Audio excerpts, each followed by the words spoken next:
How to make pineapple under the sea in Infinite Craft. So if you want to make pineapple under the sea in Infinite Craft, then what you need to do is go with the search, and under search you need to search for neil.fun/infinitecraft/ and hit the enter, and you'll get this kind of interface. So what you need to do is just go with the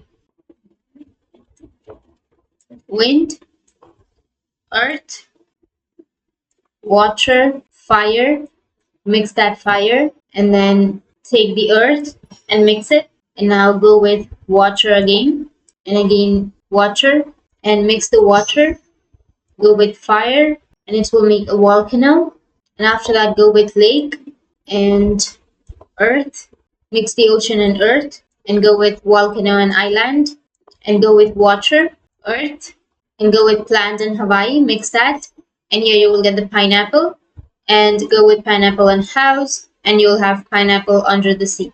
That's how you can make pineapple under the sea in Infinite Craft, step by step. And if you have any questions, feel free to comment below. Thanks for watching.